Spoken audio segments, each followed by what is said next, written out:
Welcome to our channel, welcome to Amy's channel. आज मैं reading कर रही हूँ कि वैसे तो मुझे बहुत अरसे से डिमांड में थी कि ये वाली रीडिंग करनी है कि आपका पर्सन आपकी लाइफ से जाने के बाद क्या वो आपको मिस नहीं कहूँगी मैं, क्योंकि मिस पे तो मैंने रीडिंग ऑलरेडी कर दी है कि आपके जाने से उसकी लाइफ पे आपकी एब्सेंस इफेक्ट करती है उस पर्सन को, या वो पर्सन आपकी एब्सेंस को अगर वो उसको इफेक्ट हुई है तो वो किस एरिया में हुई है। मतलब एरिया मतलब कोई मैं रहने वाला एरिया नहीं कह रही, मतलब फिजिकली हुई है, इमोशनली हुई है, मेंटली हुई है। तो हम उसको देखते हैं कि आप अगर उसकी लाइफ से गए हैं तो वो उसकी एब्सेंस आपको उसको इफेक्ट करती है या नहीं, क्या वो वापस आना चाहता है या नहीं उस अपनी यानी कि जो एब्सेंस है उसको ख़त्म करने के लिए। मैं एक ही टैरो कार्ड यूज़ कर रही हूँ, कैट टैरो। और उसके बाद मैं मरमिड, ये जो है मैसेज फ्रॉम द मरमिड, इससे ऑरिकल है, इससे मैं एंजल के मैसेजेस निकालूंगी और कैट टैरो से मैं सिर्फ टैरो कार्ड निकालूंगी। ठीक है, तो देखते हैं कि आपके पर्सन को आपकी एब्सेंस इफेक्ट करती है या नहीं।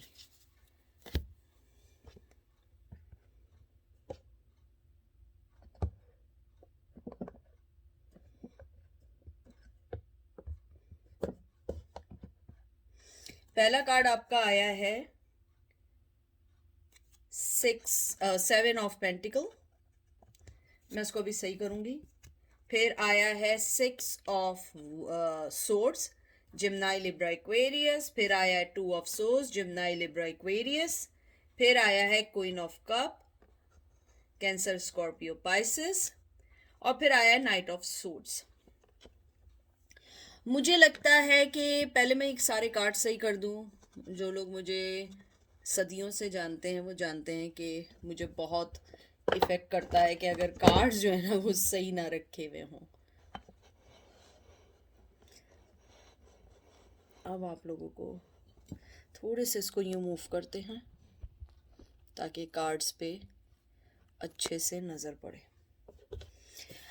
मैंने जो आपके कार्ड्स अभी सो फार देखे हैं, मुझे लगता है कि आपका पर्सन आपको मेंटली तौर पे मिस करता है। यानी कि आप लोगों का जो भी रिलेशन रहा हो, लेकिन आई थिंक वो आपकी जो मेंटली लेवल जो एब्सेंस है वो इसको इफ़ेक्ट करती है जब उसे अपनी ज़िंदगी में कोई फ़ैसले लेने होते हैं या उसे ज़िंदगी में कोई प्रॉब्लम आती है, वो उस टाइम आपको मिस करता है। जैसे कि 7 ऑफ पेंटिकल आया है, मुझे लगता है आपका जो पर्सन है उसको अपनी फाइनेंशियली हालत सही करने के लिए बहुत सारे ज़िंदगी में जो डिसीजन लेने पड़े। शायद आप वो पर्सन थी कि शायद अगर आप उनकी लाइफ में होती तो उनको राइट डिसीजन देती। मुझे लगता है कि जैसे कि आपका 7 ऑफ पेंटिकल आया, मुझे लगता है कि मे बी अगर उनकी लाइफ में कोई सेविंग थी या कोई चीज़ थी वो आपके जाने के बाद उन्होंने पूरी ख़त्म कर दी है या ख़त्म हो गई है। मुझे लगता है कि आपका पर्सन जो है वो कमिटमेंट विजन के तौर पे आपको नहीं देखता था। वो हमेशा देखता था कि हाँ लाइफ गुजर जाएगी आपके बगैर और आपके आपके साथ और आपके बगैर। लेकिन उसने ये फाइंड आउट किया कि ये उसका रॉन्ग डिसीजन था। मुझे ये लगता है कि जो आपका पर्सन है वो चाहता था कि यानी कि अब वो चाहता है कि आपके साथ जो भी डिफरेंसेस हैं वो सही हो जाएं और वो जो आपकी एब्सेंस है उसको ख़त्म कर दे, क्योंकि वो उसको इफ़ेक्ट करती है। यानी कि इसका आंसर सीधा ये है कि हाँ आपकी एब्सेंस उसे इफ़ेक्ट करती है। मुझे ये भी लगता है कि आपके जैसे ये आया है आपका 6 ऑफ सोर्ड्स।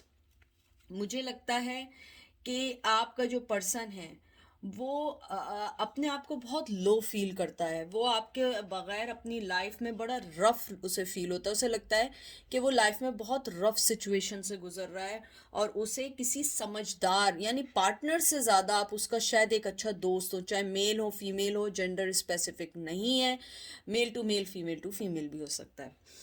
तो मुझे लगता है कि कहीं ना कहीं आप लोगों का जो भी सिचुएशन वो रफ टाइम में गुजर रहा है, उसे लगता है कि शायद आप होते तो शायद ये चीज़ें इतनी वर्स्ट नहीं होती जितनी वर्स्ट चल रही हैं उसकी लाइफ में।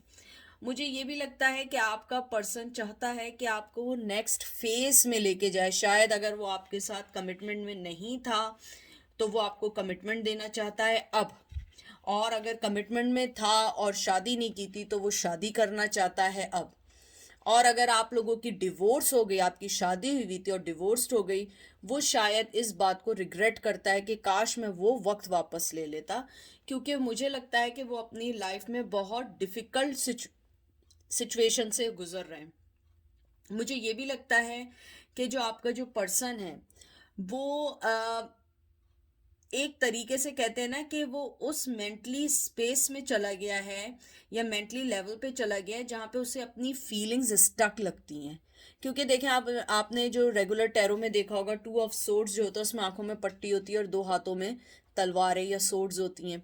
मुझे लगता है आपका पर्सन ये सोचता है कि अब वो उस पार्ट में इंटेंशनली तौर पे स्टक हो गया, क्योंकि वो चाहता था कि वो आपके साथ अपनी ज़िंदगी को, मुझे लगता है कि वो चाहता था कि ज़िंदगी आपके साथ हो, लेकिन ना वो उसके इंटेंशन सही नहीं थे और उसने आपको यूज़ किया अपनी लाइफ में। अब उस आपको वो इसलिए मिस करता है क्योंकि जो आपकी जो सिंसियरिटी थी, आपका जो विजन था, आपकी जो इंट्यूशंस थी, आपकी जो एक प्योरिटी थी या आपका लव था, जो भी आप दोनों का था, वो उस चीज़ को बहुत मिस करता है।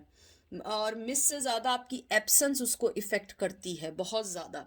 मुझे ये भी लगता है कि आपका पर्सन जो है वो जिस भी अपनी लाइफ के पॉइंट पर है, वो ये सोचता है कि उसने बहुत बेवकूफ़ाना फैसला किया और वो बहुत बेवकूफ़ रहा कि उसने आपको छोड़ दिया।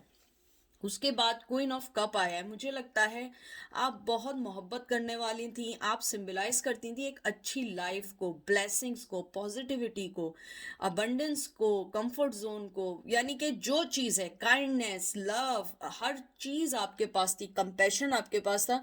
लेकिन मुझे लगता है कि अब आपके जाने के बाद आपकी वो एब्सेंस को फील करते हैं। मुझे लगता है कि यानी कि फिजिकली और लव से ज़्यादा वो आपको एक एक कहते हैं ना कि एक ट्रू फ्रेंड के तौर पे मिस करते हैं। मुझे नहीं पता आप दोनों का रिश्ता क्या था, लेकिन मुझे यहाँ पे लगता है कि वो आपको एज ए फ्रेंड बेइंतहा मिस करते हैं और उन्हें लगता है कि उन्होंने अपनी लाइफ में बहुत गलत फैसला लिया कि आपको छोड़ के, बहुत गलत फैसला किया।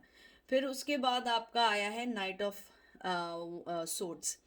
ये भी एक तरीके से कंसर्न करने का कार्ड है, तेज़ी से आने का भी कार्ड है। मुझे लगता है आपका पर्सन चाहता है कि वो आपके पास आए, लेकिन उसके पास आपके लिए अभी कोई ऐसी चीज़ नहीं है जिसको वो रिप्रेजेंट करे, क्योंकि सिवाय उसके जो उसने आपको दुख दिए हैं, जो ड्रामा आपकी ज़िंदगी में दिया है, उसके अलावा उसके पास अभी कुछ नहीं है। मुझे लगता है कि आपका पर्सन जो है वो अभी अपने जो जिस भी मेंटली लेवल पे चल रहा है, वो चाहता है कि वो अपने पहले फीलिंग्स को चेक करे कि आपके लिए जो उसकी आपकी जो एब्सेंस है और जो इसको इफ़ेक्ट कर रही है, क्या वो उसके लिए सही होगी आपको वापस लाने के लिए या सही नहीं होगी। क्योंकि मुझे लगता है आपका जो पर्सन है वो आपको बहुत ज़्यादा मिस करता है अपने, यानी कि मैं उसको ऐसे बोलती हूँ कि वो अपने लाइफ के मेजर डिसीजंस में आपको मिस करता है। और मुझे लगता है कि शायद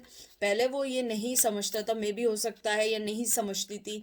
हो सकता है आप लोग अच्छा एडवाइस देते हो या आपकी पोजीशन ऐसी हो या आपकी एज इतनी यानी मिच्योर हो कि आप लोग उनको बहुत अच्छे से अ, अपनी चीज़ों को समझा सकते थे कि अगर कोई आदमी डिसीजन ले रहा है या कोई पर्सन डिसीजन ले रहा है तो आप उन्हें बहुत अच्छे से समझा सकते थे, ये लो तो इसमें ये फ़ायदा है, ये करो तो उसमें ये नुकसान है। तो आपने बहुत उनकी लाइफ को कहते हैं ना कि आप सेट करना चाहते थे अच्छे डिसीजंस के साथ, लेकिन मुझे लगता है कहीं ना कहीं वो ये पर्सन समझने लगा था कि आप उनकी लाइफ को कंट्रोल करना है। नाउ दे आर रियलाइज कि you are not controlling their lifes, you are want to give them right advice, क्योंकि आप एक लॉयल पर्सन के तौर पे उनकी लाइफ में थी या थे। और मुझे लगता है कि आपको बहुत बहुत ज़्यादा मिस करते हैं। आपकी लाइफ में कहते हैं ना कि आपकी लाइफ से उनकी लाइफ में ग्रोथ थी। अब मुझे लगता है उनकी लाइफ फाइनेंशियली तौर पे तो पहले भी शायद आपके साथ इतनी अच्छी ना हो, लेकिन अब टोटली एक तरीके से डिस्ट्रॉय सी हो गई है, जिसको वो सही नहीं कर पा रहे हैं। देखते हैं और कार्ड्स देखते हैं, 2 या 3 कार्ड्स मैं और निकालूंगी। एस ऑफ सोर्ड, बहुत सोर्ड्स की एनर्जी है। जिम्नाई, लिब्रा, एक्वेरियस, देखें लवर कार्ड आ गया। जिम्नाई ये भी एयर की एनर्जी है, बहुत एयर की एनर्जी है। और फिर आपका आया है 3 ऑफ कप्स। मुझे लगता है कि सबसे पहले तो मुझे जो मेन चीज़ आपके में लग रही है कि आपका पर्सन ने अपनी, कहते हैं ना कि अपनी अच्छाई नहीं, मतलब अपनी अच्छी चीज़ों को खुद काटा है, अपनी हैप्पीनेस को खुद डिस्ट्रॉय किया है। और उसके बाद अब वो सोचता है कि आप उनकी ट्विन फ्लेम है या आप उनके ट्विन फ्लेम है, और आप जो हैं अब उनकी लाइफ को पहले से सही कर सकते हैं, या पहले से आप यानी कि वो एक तरीके से न्यू बिगिनिंग चाहते हैं आपके साथ। लेकिन मुझे लगता है आप लोग न्यू बिगिनिंग नहीं चाहते हैं। Now you guys are use to live without them. मुझे ये भी लगता है कि आपका जो पर्सन है वो बहुत क्लियर है, और वो अब इंडिपेंडेंट और पावर है उसमें कि वो कोई डिसीजन लें। लेकिन मुझे 3 ऑफ कप्स देख के लगता है कि ये पावर उसको रोक रही है बिकॉज ऑफ 3 ऑफ कप्स, क्योंकि मुझे लगता है उनकी लाइफ में कोई और भी है, और अगर कोई नहीं है वो आपको अपने साथ विक्टोरियस समझते हैं, इंडिपेंडेंटली आपके साथ आना चाहते हैं, आपकी एब्सेंस जो उन्हें इफेक्ट कर रही है उसको ख़त्म भी करना चाहते हैं। लेकिन उनके साथ प्रॉब्लम ये है कि वो डिसीजन नहीं ले सकते हैं अभी। वो इतने ओपनली ये आइडिया किसी को नहीं बता सकते हैं। हो सकता है कि कोई चीज़ें ऐसी हों जो आपको तो इजी लग रही हों, लेकिन वो उनके लिए इजी ना हो। लवर्स कार्ड देख के मुझे लगता है बहुत ज़्यादा ट्विन फ्लेम एनर्जी है आप लोगों की, और आप लोग जो हैं यानी कि एक तरीके से कहते हैं ना कि एक जुड़े हुए हैं, एक डोर से जुड़े हुए हैं, चाहे वो डोर कहीं भी कितनी भी दूर हो, लेकिन आप लोग एक डोर से जुड़े हुए हैं। और जैसे आग आपके दिल में उनके लिए जलती है, वैसे ही आग उनके भी दिल में आपके लिए जलती है।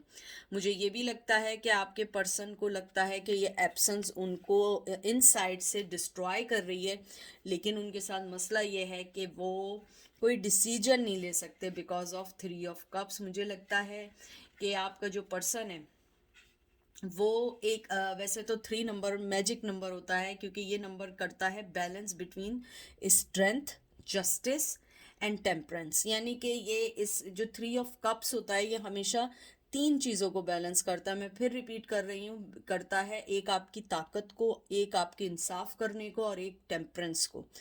तो मुझे लगता है कि ये कार्ड मुझे यही बात बता रहा है कि उनके लिए मुश्किल इसलिए है कि वो अपनी लाइफ में आपको और उस पर्सन को बैलेंस नहीं कर पा रहे हैं, कि वो कैसे बैलेंस करके आपको भी अपने साथ लेके चलें और उनको भी लेके चलें, क्योंकि आपके साथ वो एक हिडन अपना कहते हैं ना एक हिडन रिश्ता रखना चाहते हैं।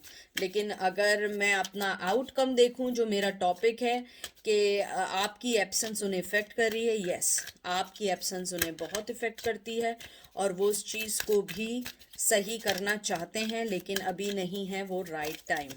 देखते हैं एंजल आपको क्या कहते हैं, उनके लिए क्या एडवाइस देते हैं। सिर्फ मैं 2 कार्ड निकालूंगी, जो भी कार्ड निकलेगा, और आप लोगों के सामने ही मैं शफल करूंगी, ताकि ये ना हो कि एमी ने अपने बनाए हुए कार्ड्स डाल दिए।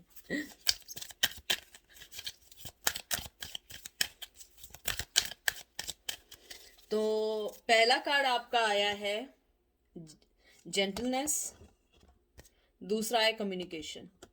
मुझे लगता है एंजल आपको कहना चाहते हैं, जो मेन बात कहना चाहते हैं, कि सबसे पहले आप उनका वेट करें, क्योंकि जेंटलनेस मीन्स यही है कि आप एक बहुत जेंटल पर्सन हैं। आप एक आपके अंदर जो है ना, कहते हैं ना कि बहुत मुश्किल है कि नेगेटिविटी पाई जाती है, आप बहुत दिल वाले पर्सन लोग हैं।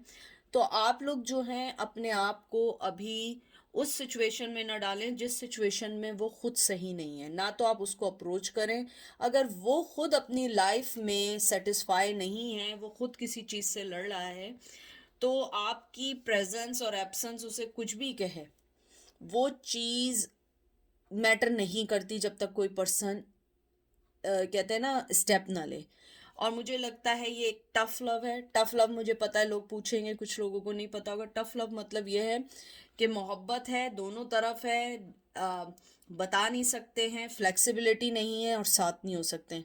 और इसलिए ये मोहब्बत दिन ब दिन टफ होती जा रही है, इसका कोई हल नहीं है। फिर है कम्युनिकेशन। एंजल आपको यही कहना चाहते हैं कि अगर आपको लगता है कि आपके किसी काम से ये जो टर्टल आप लोगों के रिश्ते में एक टर्टल सी वो चल रही है, स्लो स्लो, अगर हम देखें, मैंने टर्टल बोला एकदम से मेरी नज़र इस पे पड़ी, मैंने देखा ही नहीं। देखिए टर्टल बना हुआ इसमें, देखें, मैंने तो ये चीज़ देखी नहीं।